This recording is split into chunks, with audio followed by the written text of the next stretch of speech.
The cathedral loomed over the city like a silent guardian, its spires piercing the late afternoon sky as sunlight poured through its stained glass windows, painting the white marble floor in vibrant hues of crimson, gold, and sapphire. Inside, rows of guests in tailored suits and shimmering gowns sat in reverent silence, their eyes fixed on the bride gliding down the aisle, her ivory lace gown trailing like a whisper of clouds, the soft strains of a string quartet swelling. Beneath the towering arches, the wedding was a spectacle of wealth and grace, every detail, from the crystal chandeliers to the rose petals scattered along the pews, exuding perfection.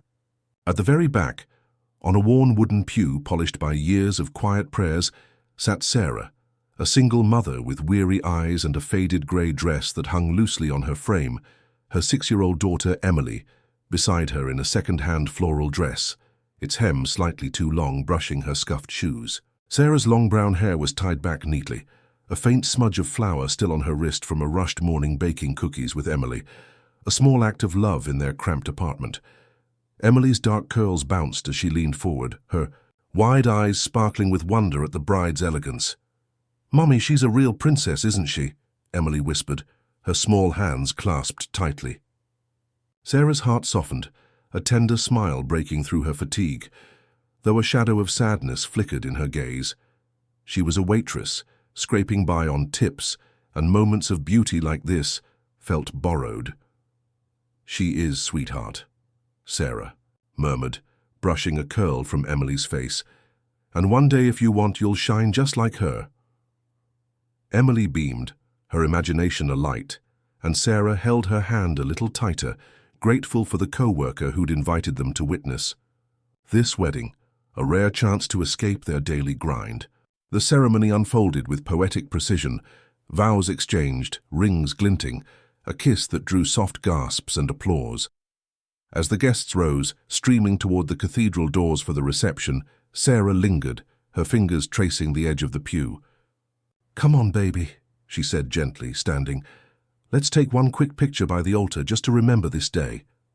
Emily nodded eagerly, her dress swishing as they tiptoed down the aisle, past empty pews adorned with white ribbons, toward the flower-laden altar, where roses and lilies spilled over in fragrant cascades. Sarah knelt beside Emily, lifting her phone, her voice warm. "Smile big, my girl." Emily grinned, her hands clasped like a tiny ballerina, and Sarah snapped the photo, her heart swelling at her daughter's joy. She adjusted the angle for one more, but a shrill voice shattered the moment. "Just what you think you're doing here?" Sarah froze, her phone slipping slightly in her hand. She turned to see a woman in a sapphire gown, the bride's. "Tant?" Her diamond earrings glinting as she stood with arms crossed, her face twisted in disdain. The woman's voice carried, drawing curious glances from lingering guests. "This is a private event, not a public park for people like you," she spat, her eyes raking over Sarah's faded dress and Emily's ill-fitting one. Sarah's cheeks burned, her pulse racing as she stammered, "I'm sorry, my daughter wanted to see the flowers." Emily shrank behind Sarah, her small hand gripping her mother's dress, her earlier joy replaced by confusion. The aunt stepped closer, her voice dripping with venom. "Crashing a sacred ceremony with your child? You think you can sneak in, take pictures, and pretend you belong? Pathetic. This is a wedding for real families, not charity cases dragging. Their kids along." Emily's lip trembled, her voice a whisper. "Mommy, are we bad?" Sarah's throat closed, tears stinging her eyes as she knelt to shield Emily, her voice shaking. "No, baby, we're not bad, we just—" Her words faltered, humiliation choking her, the weight of the aunt's words pressing down like a physical force. She'd only wanted to give Emily a moment of magic, a memory to hold on to, but now her daughter's eyes were wet, her small body trembling. Sarah stood, pulling Emily close, ready to flee, when a deep voice cut through the air like a blade. "That's enough." A hush fell over the cathedral, the lingering guests turning as James Carter stepped forward, his tall frame commanding in a tailored black suit, his dark hair slightly tousled, his presence silencing the room. Known as a reclusive millionaire and philanthropist, his reputation preceded him, but it was the quiet authority in his dark eyes that held the crowd. He fixed the aunt with a steady gaze, his voice low but firm. "Who told you they don't belong here?" The aunt blinked, her confidence wavering. "They're not guests, they're—" James cut her off, his tone unwavering. "They're with me." Gasps rippled through the onlookers, murmurs rising as he turned to Sarah, his expression softening, though his eyes held a fire that made her breath catch. He removed his wool coat and draped it gently over her shoulders, the warmth of it startling, against her trembling frame. Then he knelt before Emily, his voice gentle as he met her tearful gaze. "Hey there, little one, you're not bad. You're braver than anyone in this room for being here." Emily's tears slowed, her small hand loosening its grip on Sarah's dress as she looked at him wide-eyed. James stood, offering Sarah his hand, and she took it, her fingers shaking, unsure whether to trust this stranger who'd stepped into their pain.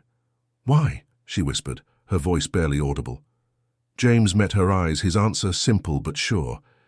"Because no one should make a child feel small." With that, he placed a hand lightly on her back, guiding her and Emily down the aisle, past the stunned aunt and whispering guests, his presence a shield against the world's cruelty. Sarah's heart pounded, gratitude and confusion swirling. As Emily clung to her side, the cathedral's grandeur fading behind them. They stepped into the gravel parking lot, the late afternoon sun warm on their faces, and Sarah felt the weight of James's coat, the weight of his kindness, anchoring her in a moment she didn't yet understand. The late afternoon sun hung low, casting a warm glow over the cathedral's gravel parking lot, where Sarah stood clutching Emily's hand, James Carter's heavy wool coat still draped over her shoulders like an unspoken promise. Her navy dress fluttered in the breeze, and Emily, her floral dress now slightly wrinkled, looked up at her with wide, curious eyes, the sting of the aunt's words lingering in the air. Sarah's mind spun, humiliation, gratitude, and confusion tangled together as she glanced at James, who stood a few paces away, arms crossed loosely, his sharp suit somehow less imposing in the fading light. "Why did you do that?" she asked, her voice tight, barely above a whisper. James met her gaze unflinching, his dark eyes steady. "Because no one, especially a child, should be made to feel like they're less than." Emily tugged at Sarah's hand, her small voice breaking. The tension. "Is he a prince, Mummy?" Sarah's lips twitched, a fleeting smile, but her chest ached with the weight of the day. "No, sweetheart, just someone kind." James crouched to Emily's level, his tone gentle. "I'm just James, and you're Emily, right? The bravest girl in that church." Emily giggled, her tears forgotten, and Sarah's heart twisted at how easily her daughter trusted this stranger. She straightened, her voice firmer now. "You don't know us. Why step in like that?" James rose, his expression unreadable, but soft. "I know what it's like to feel out of place. I grew up in foster homes, Sarah. No family, no roots. I saw Emily's face when that woman spoke, and I couldn't stay silent." His honesty disarmed her, and for a moment she saw not the millionaire the world whispered about, but a man who understood pain. She looked down at Emily, who was tracing patterns in the gravel with her shoe, and felt a pang of guilt for exposing her to such cruelty. "Thank you," Sarah said quietly, "but we're not your responsibility." James reached into his pocket, pulling out a sleek business card embossed with silver foil. "James Carter, Carter Foundation." "I'm not trying to fix your life," he said, holding it out, "but I run a foundation, charity events mostly. We're always looking for people who know how to treat others with respect. If you're ever looking for work, call me." Sarah stared at the card, her fingers brushing its edge, pride warring with desperation. She was a waitress, scraping by on tips, with bills stacking up at home. "I'm not a charity case," she said, her voice low. James nodded, a faint smile breaking through. "No, you're a mother who stood her ground for her daughter. That's strength." He stepped back, giving her space, and Sarah felt the weight of his words settle in her chest. As he turned toward a waiting black car, Emily dropped her small sketchbook, a crayon drawing fluttering to the ground, a stick figure of a tall man with kind eyes. James picked it up, tucking it into his coat pocket with a glance at Sarah, then disappeared behind tinted windows. That evening, in their cramped apartment, Sarah helped Emily out of her dress and into pajamas, the cathedral's grandeur a distant memory. They ate grilled cheese sandwiches on the sagging couch, Emily's chatter filling the silence. "Mommy, is Mr. James your friend?" she asked, her eyes bright. Sarah hesitated, the business card burning a hole in her purse. "No, baby, just someone who helped us." Emily nodded, thoughtful. "He's like the man in my drawings, the one who brings us cookies." Sarah's throat tightened, remembering the sketches Emily made of an imaginary father, a figure born from bedtime stories and longing. She reached for Emily's sketchbook, but the drawing from the cathedral was gone, left behind in James's coat. A week later, Sarah sat on her bed, surrounded by overdue bills, rent, electricity, Emily's school supplies. Her waitressing shifts barely covered the basics, and Emily's hopeful eyes haunted her. She picked up James's card, her fingers trembling as she dialed. The line rang once. "James Carter," his voice came, calm and clear. "It's Sarah," she said, her voice catching. "From the church." His tone softened instantly. "I remember. How's Emily?" Sarah swallowed, surprised by his warmth. "She's fine. You mentioned a job." James didn't hesitate. "I'm hosting a fundraiser next weekend at my estate in Connecticut. I need someone I can trust to help with logistics. It's good pay and there's a garden for Emily to play in.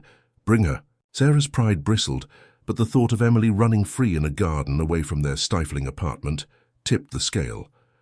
"Okay," she said at last. "We'll be there." James's voice brightened. "Good. I'll send a car Saturday morning."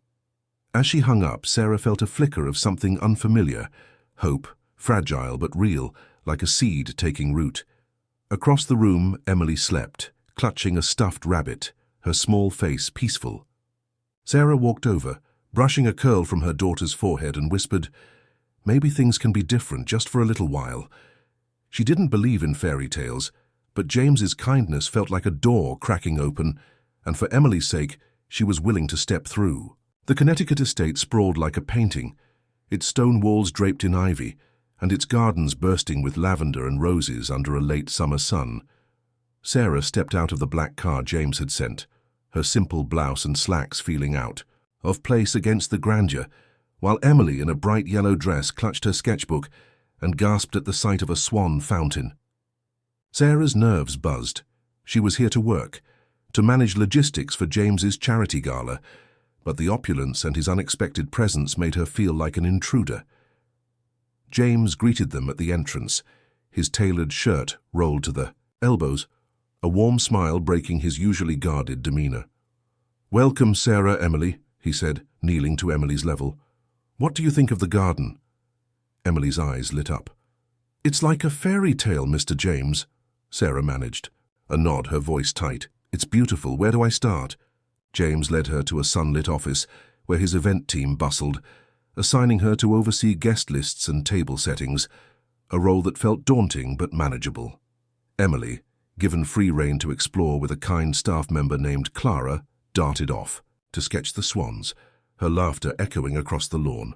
As Sarah dove into work, checking spreadsheets and folding napkins with precision, she caught James watching her, his gaze not judgmental but curious, as if memorizing her movements. By afternoon, Emily returned, her sketchbook filled with drawings of flowers and a stick figure of James, tall and smiling, which she proudly showed him. "This is you, Mr. Kine," she said, her new nickname for him, and James chuckled, pinning the drawing to a corkboard in his study. Sarah's heart softened, at Emily's ease, but she kept her distance, focusing on work to avoid the warmth in James's eyes. Over the next few days, a rhythm emerged. Sarah worked alongside the team, her quiet competence earning nods of respect, while Emily roamed the estate, her sketches multiplying. One evening, as Sarah finished late, she found James in the guest room reading Charlotte's Web to Emily, his deep voice soothing as Emily's eyelids drooped. "You didn't have to do that," Sarah said softly, lingering in the doorway. James closed the book, careful not to wake Emily. "She asked for a story. I didn't mind." His sincerity disarmed her, and she noticed how Emily curled trustingly against the pillow, as if James had always been there. Sarah began to see things she couldn't unsee, the way James and Emily both scrunched their noses when puzzled, their shared habit of pushing peas to the edge of their plates, their identical, left-handed grip on pencils. At dinner one night, when Emily and James simultaneously reached for the dark chocolate dessert over the vanilla, Sarah's breath caught, a strange intuition stirring. She brushed it off as coincidence, but the similarities piled up, like pieces of a puzzle she wasn't ready to solve. James, too, seemed to notice, his gaze lingering on Emily as she drew, his fingers tracing her sketches on his desk, swans, pianos, and always a tall man with a heart above his head. He never said anything, but he kept every drawing, some tucked in a drawer, others pinned around his study like treasures. Sarah found herself softening, drawn to James's quiet gestures, how he folded napkins her way without being asked, how he left a thermos of coffee for her each morning, how he listened when she mentioned her love for Spanish poetry in passing. One afternoon, as they walked the garden path, Emily skipped ahead, calling James Uncle Kind after tripping over Mr. Kind one too many times. James laughed, a sound so unguarded it made Sarah pause. "She's claimed you," Sarah said, half teasing, but her voice caught. James met her eyes, his smile fading to something deeper. "When she calls me that, it feels right." Sarah's chest tightened, a mix of fear and longing she couldn't name. She noticed how James mirrored Emily's gestures, the tilt of his head when listening, the way he tapped his chin when thinking, and it stirred a warmth she hadn't allowed herself to feel since Emily's father, a fleeting memory from 7 years ago. That evening, as the sun dipped behind the hills, Sarah joined James on the porch, watching Emily chase fireflies, her yellow dress glowing in the twilight. "She's happy here," Sarah said, her voice barely above a whisper. James nodded, his hands in his pockets. "She's remarkable. You've done everything for her." Sarah hesitated, then spoke, her words careful. "You remember everything. About her, and me." James's gaze softened. "I notice the people I care about." Her breath hitched. "Why us?" He didn't answer right away, watching Emily giggle as a firefly landed on her hand. "I don't know," he said finally, his voice low, "but being around you both feels like finding something I didn't know I'd lost." Sarah's heart pounded, the air between them charged with unspoken possibility. She wanted to ask more, to unravel the pull she felt, but Emily ran up, thrusting a new drawing into James's hands, a stick figure family under a tree, hearts floating above. James held it like it was priceless, and Sarah, watching him, felt a crack in the wall she'd built around her heart, a dangerous hope that maybe they weren't as alone as she'd thought. The estate hummed with the quiet rhythm of evening, the charity gala preparations winding down as fireflies began to flicker in the gardens beyond the tall windows. Sarah sat at a mahogany table in James's study, sorting through gala invitations, her fingers tracing the embossed names while her mind wandered to the past week. Emily's laughter, James's gentle voice reading bedtime stories, and the uncanny similarities between him and her daughter that she couldn't shake. James entered, carrying 2 mugs of chamomile tea, and set one before her, his sleeve brushing her arm as he sat across the table.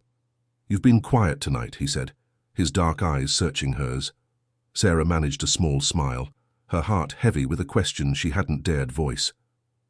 "Just thinking," she said, then after a pause let the words spill out. "When I was 21, I worked at a lakeside resort upstate, cleaning rooms.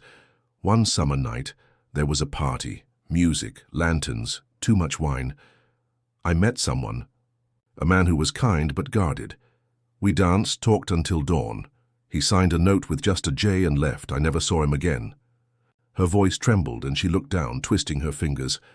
"A few weeks later, I found out I was pregnant with Emily." James froze, his mug halfway to his lips, his face unreadable, but his eyes intense, like a man piecing together a forgotten dream. He set the mug down slowly, his voice low. "What was the resort called?" Sarah frowned, caught off guard. "Lakeview Pines." "Why?" James's jaw tightened, and for a moment he said nothing, but Sarah saw something shift in him, a flicker of recognition, of memory. 7 years ago, he'd been at Lakeview Pines, a young businessman escaping the weight of his ambition, lost in a night of music and a woman's soft laughter. He hadn't remembered her name, only her eyes, warm and unguarded, and a note he'd signed with a single letter. His heart raced as he looked at Sarah, her face now so familiar, and then thought of Emily, her left-handed sketches, her scrunched nose, her love for dark chocolate. The pieces clicked, a possibility too staggering to ignore. "Just curious," he said finally, his voice strained, and Sarah, sensing his unease, changed the subject, returning to the invitations. That night, as Sarah slept in the guest wing, James stood in Emily's room watching her small form curled around her stuffed rabbit, her breaths soft and even. His hands trembled as he gently plucked a few strands of her dark hair from the pillow, his throat tight with a mix of hope and fear. He sent the sample to a private lab the next morning, marked urgent and confidential, no names attached. For 3 days, he moved through the estate like a ghost, his smiles to Sarah and Emily, masking the storm inside him. He read to Emily each night, his voice catching on Charlotte's web as she leaned against him, and he folded napkins with Sarah in the kitchen, memorizing the way she hummed softly under her breath. Every shared glance with Sarah, every giggle from Emily, felt like a thread pulling him toward a truth he wasn't ready to face. On the 3rd day, the results arrived, delivered in a sealed envelope to his study. James sat alone, the paper shaking in his hands as he read, 99.9% probability, biological paternity confirmed. His breath stopped, the world tilting as he stared at the words. Emily was his daughter. His daughter. He thought of her crayon drawings, her shy smile when she called him Uncle Kind, the way she trusted him without question. He thought of Sarah, her strength, her quiet pride, the way her eyes softened when he brought her tea. Tears burned his eyes, not from grief, but from a love so sudden it cracked his carefully built walls. He wanted to run to them, to tell Sarah everything, but fear stopped him. Fear that she'd think his kindness was obligation, that she'd pull away, taking Emily with her. He folded the report and locked it in his desk drawer, deciding to wait to prove his care was for them, not just for blood. The next evening, as Sarah arranged centerpieces for the gala, James joined her, his silence heavier than usual. She noticed, tilting her head the way Emily did. "You okay?" she asked, her voice gentle. He nodded, forcing a smile, but his heart ached with the secret he carried. They worked side by side, the air between them warm but fragile, and when Emily bounded in, thrusting a new drawing into his hands, 3 stick figures under a starry sky labeled, "Mommy, me, Uncle Kind," James's voice caught. "It's perfect," he said, his fingers brushing the paper, and Sarah, watching him, felt a pull she couldn't name, a sense that something deeper bound them. Later, as he read to Emily, her head resting on his shoulder, he paused mid-sentence. Overwhelmed by the weight of her trust, Sarah lingered in the doorway, her expression soft but searching, and for a moment James nearly spoke, nearly let the truth spill. Instead, he closed the book, tucked Emily in, and met Sarah's gaze. "She's lucky to have you," he said quietly, meaning both of them. Sarah's lips parted, as if to ask something, but she only nodded, her eyes holding his a moment too long. As she walked away, James stood alone, the DNA report burning in his mind, a promise and a burden he wasn't sure how to carry. He wanted to be their family, not because of a test, but because his heart had chosen them long before he knew the truth, and he prayed he'd find the courage to say it, before it was too late. The storm rolled in with a vengeance, thunder rumbling, like a warning as rain lashed the estate's tall windows, casting jagged shadows across the oak-paneled den. Sarah lay curled on a leather couch, a wool blanket draped over her face flushed with fever, her breaths shallow and uneven. She'd brushed off her headache all day, insisting she was fine while arranging gala decorations, but by evening her body had surrendered, leaving her weak and shivering. Emily slept upstairs, unaware, her small form tucked safely in the guest room, dreaming of swans and crayons. James knelt beside Sarah, his hand gently brushing her forehead, his dark eyes tight with worry. "You need to rest," he said softly, his voice steady despite the concern etching his face. Sarah's lips curved faintly, her voice hoarse. You worry too much. I'll be okay. He shook his head, a rare stubbornness in his tone. Not when you're burning up like this. He rose, disappearing to the kitchen, and returned 10 minutes later with a tray, a steaming mug of chamomile tea, honey stirred in just the way she liked, and her worn copy of Cien Años de Soledad, the Spanish novel he'd gifted her weeks ago. Sarah blinked up at him, her glassy eyes softening with amusement. You're too good at this. James sat beside her, handing her the tea, his fingers brushing hers. I pay attention. He opened the book, his voice low and rhythmic as he read the rolling Spanish prose, the words weaving a quiet spell between thunderclaps. Sarah sipped the tea, the warmth easing her aches, and leaned her head against his shoulder, the world narrowing to his voice and the scent of rain. After a chapter, she murmured, I'm sorry I'm such a mess. James paused, closing the book. You're not a mess. You're human. Her eyes met his, vulnerable and searching, and she whispered, Have you ever felt truly loved, James? His throat tightened, memories of lonely foster homes and empty victories flashing through his mind. He held her gaze, his voice barely audible. Not until you and Emily. Sarah's breath hitched, the air between them electric, and when James brushed a damp strand of hair from her cheek, the distance closed. He kissed her, tentative at first, then deeper, a reverent promise of safety and belonging. Sarah leaned into him, her hand finding his, their fingers intertwining as the kiss spoke what words couldn't, a vow, a home, a love they'd both been too afraid to claim. When they parted, Sarah stayed in his arms, her fever-warmed cheek against his chest, but James's eyes darkened, guilt clawing at him. He couldn't hold it back any longer. Sarah, he said, his voice heavy, there's something I haven't told you. She stiffened, pulling back just enough to see his face, her heart quickening. What is it? He took a breath, the weight of the DNA report in his desk drawer pressing down on him. Emily, she's my daughter. Sarah blinked, her mind struggling to process. What do you mean? James's voice was steady, but raw. That night you told me about, at Lakeview Pines. It was me. I didn't know until you mentioned it, but I remembered you, the music, the note. I had a test done, it's certain. She's mine. Silence swallowed the room, the storm outside a distant roar. Sarah's eyes widened, tears welling as she pressed a hand to her chest. You've known. How long? James swallowed. 3 weeks. Her face crumpled, not with anger, but with betrayal. And you didn't tell me. You kissed me, knowing this. James reached for her, but she pulled back, her voice breaking. Was all of this, your kindness, the job, the stories, because you felt obligated? He shook his head, desperate. No. I loved you both before I knew.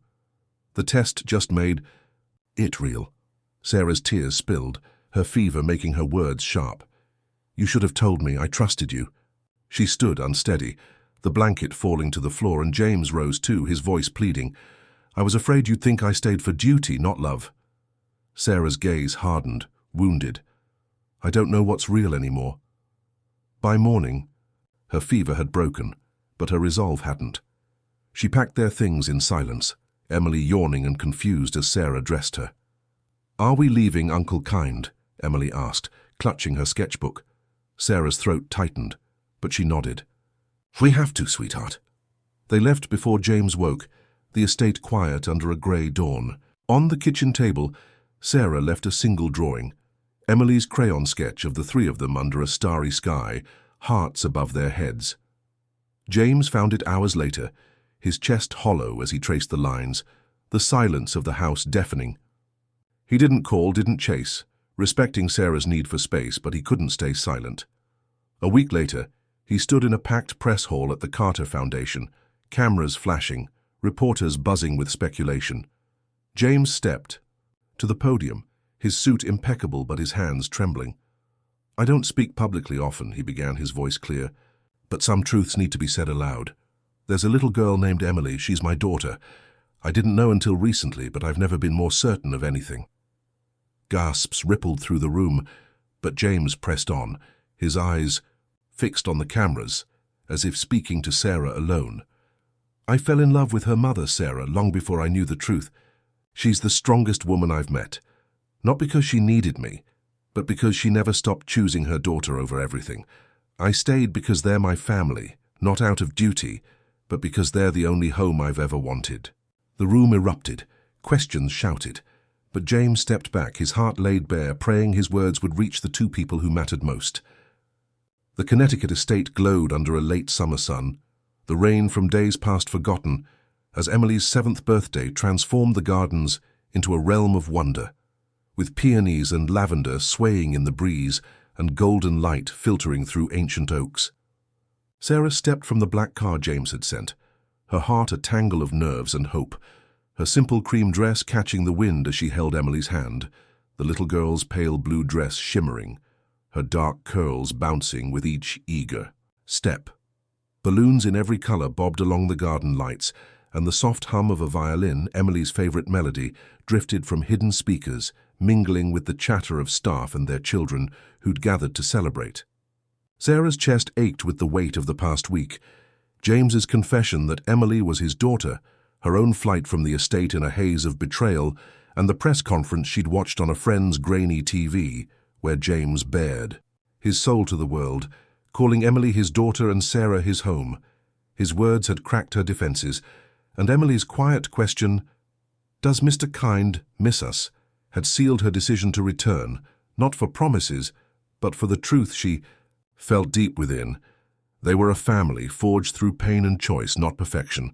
The iron gate stood wide, the staff lining the driveway, their smiles warm as they waved at Emily, who clutched her new sketchbook, a gift from Clara, the kind housekeeper.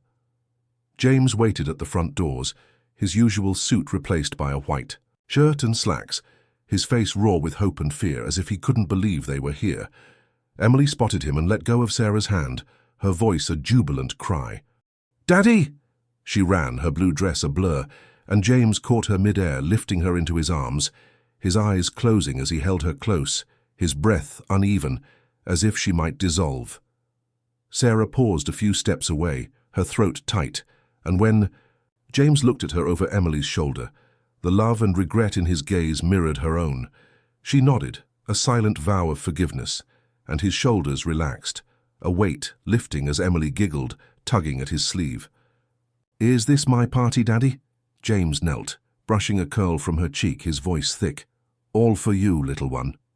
The garden was a fairy tale, twinkling lights woven through the trees, a chocolate fountain bubbling in a corner, and a table groaning under gifts, stacks of books, a porcelain doll, a watercolor set, and the sketchbook Emily hugged like a treasure.